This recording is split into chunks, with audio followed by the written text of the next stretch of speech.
Willie Thompson's hands were as steady as a surgeon's as he ran the straight razor across Bumpy Johnson's throat. For 40 years, Willie had been cutting hair in Harlem, and for 40 years, he had been keeping the neighborhood's darkest secrets. But on this humid Thursday afternoon in March 1957, Willie held a secret that could get Bumpy Johnson killed. 3 men had just walked through the door of the 182nd Street shop. Men Willie had never seen before, wearing long, heavy coats despite the spring weather. Every man in Harlem knew exactly what those coats were hiding. The first gunman locked the front door. The second pulled the blinds. The third stood directly behind Bumpy's chair, his hand gripped around something cold and final. Bumpy sat there, eyes closed, a hot towel on his face, looking completely vulnerable. The gunman pressed a pistol to the back of Bumpy's head and whispered, "Don't move, Willie. Just keep cutting. This ain't about you." The room was silent, 3 against 1, and Bumpy was unarmed. What nobody knew was that Bumpy had been waiting for them since Monday. If you want to see how Bumpy turned a death trap into a legendary statement of power, hit that subscribe button now. We're dropping the full history of Harlem's king every week, and you don't want to miss what happens when the smoke clears. By the spring of 1957, Bumpy Johnson had become a living legend, an anomaly that the Italian crime families simply could not comprehend. He was a black man they couldn't control, couldn't corrupt, and certainly couldn't kill. Bumpy sat atop Harlem's massive numbers racket, a gambling empire that functioned as the heartbeat of the community for over 2 decades. By this time, the operation was pulling in an estimated $20 million annually, which would be nearly $200 million in today's currency. To the Genovese family, this was a prize they felt entitled to seize. However, to the people of Harlem, the numbers represented something much deeper than a game. They were hope. Every nickel or dime bet on a 3-digit sequence was a chance for a family to pay their rent or buy groceries for the week. Bumpy's true power didn't just reside in the cash flow, it lived in the deep-rooted respect he commanded within the community. While the Italian families ruled their territories through pure intimidation and fear, Bumpy ruled through service and loyalty. When city officials tried to shutter black-owned businesses on 125th Street, it was Bumpy who made the phone calls that stopped the harassment. When families faced winter evictions, he personally ensured their rent was covered. He was a master strategist who saw 3 moves ahead while his enemies were still struggling to understand the rules of the board. He was the barrier that kept the outside mob from consuming Harlem whole. Vito Genovese eventually realized that no local talent in New York would dare touch Bumpy Johnson. To kill a king in his own castle, they needed ghosts, men whose faces Bumpy's vast network of lookouts would not recognize upon sight. They looked toward Philadelphia and found the Carbone brothers, Sal, Marco, and Dominic. These were hungry, small-time muscle looking for a payday that would cement their reputation within the national syndicate. The price for Bumpy's life was set at $15,000 upfront, another $15,000 upon proof of death, and a lucrative piece of drug territory in Brooklyn once the dust settled. The contract was finalized in a dimly lit social club on South 9th Street in Philadelphia. Vito Genovese didn't attend, sending his underboss Tony Salerno to deliver the instructions.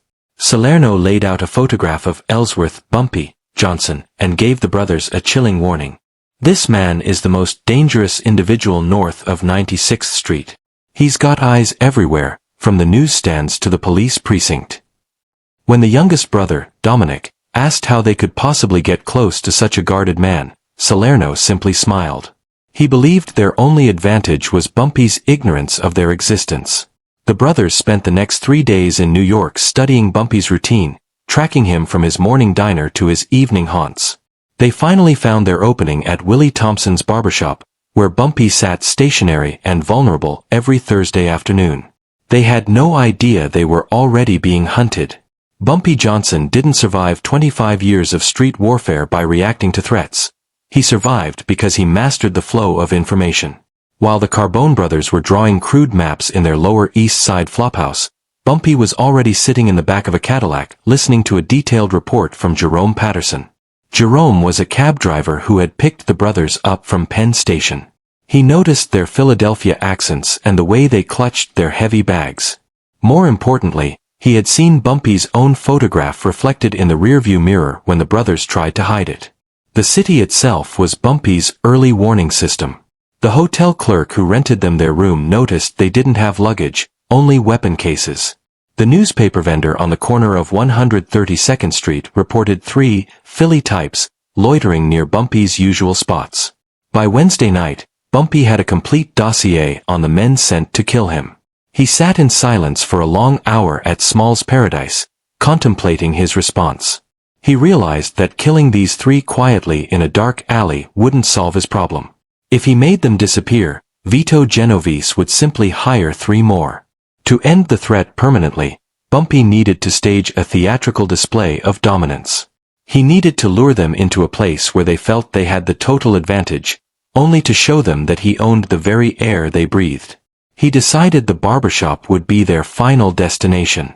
On Wednesday morning, Bumpy visited Willie Thompson's shop, but he wasn't there for a trim.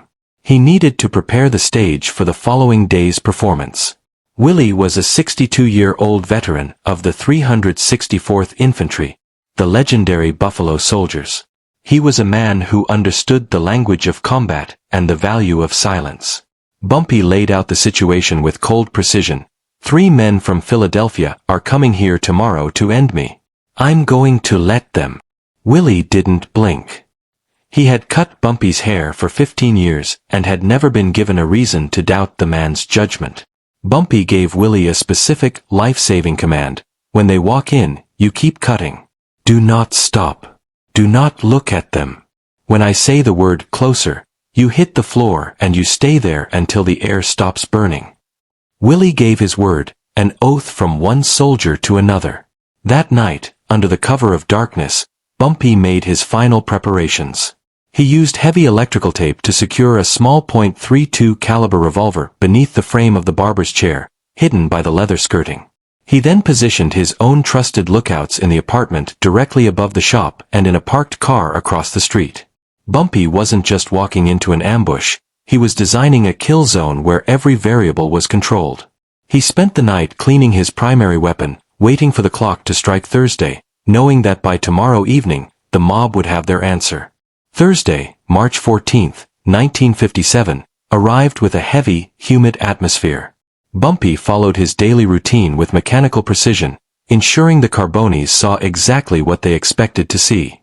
He walked into Willie's shop at 2:30 p.m. sharp, greeted the regulars, and took his seat in the center chair. Willie draped the white cape over him, applied the thick, warm shaving cream, and began the slow, rhythmic work of the straight razor. For 12 minutes, the only sound in the shop was the scraping of steel against stubble. Then, at exactly 2:42 p.m., the door chimes rang, cutting through the silence like a gunshot. The 3 Carbone brothers entered, their long coats swinging heavily against their legs. Sal Carbone immediately turned the lock on the front door and flipped the closed sign. Marco moved with practiced efficiency to cover the back exit, while Dominic, the youngest and most arrogant of the 3, stepped directly behind Bumpy's chair. The 2 other customers in the shop sat frozen in absolute terror, realizing they were witnesses to a hit. Willie's razor paused for a fraction of a second on Bumpy's cheek. He looked into the mirror and saw the barrel of a .45 automatic aimed at the back of Bumpy's head. Bumpy remained perfectly still, his eyes closed under the hot towel, radiating a terrifying level of calm. He gave a tiny, almost invisible nod to Willie, a silent signal to continue. Dominic pressed the cold steel of the pistol into Bumpy's neck and whispered for Willie to keep working. "Don't move, Willie," Dominic whispered, his voice shaking with a mixture of adrenaline and fear. Sal stepped forward, a smug look on his face, believing they had achieved the impossible. But Bumpy didn't beg. He didn't even open his eyes. Instead, he spoke in a voice as calm as a Sunday morning. "I've been waiting for you since Monday. I know about the hotel on the east side. I know about the cab ride from Penn Station. I even know what you're being paid." The confidence in the room shifted instantly. The assassins realized they weren't standing over a victim. They were standing inside a trap. Bumpy opened his eyes and looked at Dominic through the mirror, telling him he'd be dead before his shell casing hit the floor. Then came the command, "Closer, Willie." Willie Thompson dropped to the floor like a stone. In one explosive motion, Bumpy reached beneath the chair, ripped the .32 from the tape, and fired backward over his shoulder. The first shot caught Dominic in the chest, sent him reeling back into the glass cabinets. As Bumpy spun the hydraulic chair to face the room, he fired 2 more rounds, hitting Marco as he tried to draw his weapon near the back door. Before Sal could even aim, the front window of the shop shattered inward. Bumpy's men across the street leveled shotguns through the glass, pinning Sal against the wall. The entire engagement, from the first word to the final shot, lasted exactly 47 seconds. The air in the shop was thick with the smell of gunpowder and the metallic tang of blood. The shop was silent once again, save for the sound of Dominic's labored breathing on the floor. Bumpy stood up slowly, calmly unclipped the barber's cape, and wiped a stray fleck of shaving cream from his jaw. He walked toward the only surviving brother, Sal, who had dropped his gun and was shaking with such intensity that he could barely keep his balance. Bumpy didn't look angry, he looked disappointed. He leaned in so close that Sal could smell the peppermint on his breath and the gunpowder on his suit.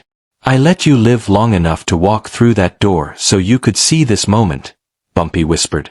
He grabbed Sal by the collar and gave him a final set of instructions that would change the course of New York crime history. "Go back to Philadelphia tonight. Tell Vito Genovese that I knew his plan before his soldiers even stepped onto the train. Tell him that Harlem is not territory to be traded, it is a fortress." Bumpy wanted the message to be undeniable. He wanted the Genovese family to understand that he was never vulnerable, not even under a razor. Looking directly into Sal's tear-filled eyes, Bumpy delivered the line that would become a street proverb. "Tell him I said Harlem bleeds for no one." He ordered Sal to walk out of the shop slowly. "Don't run," Bumpy cautioned. "Walking shows respect for the dead. Running just makes you a target." Sal stumbled out into the afternoon sun, a broken man carrying a heavy message. The aftermath of the Barbershop shootout was absolute. Dominic Carbone died on the floor of the shop amidst the broken glass and hair clippings.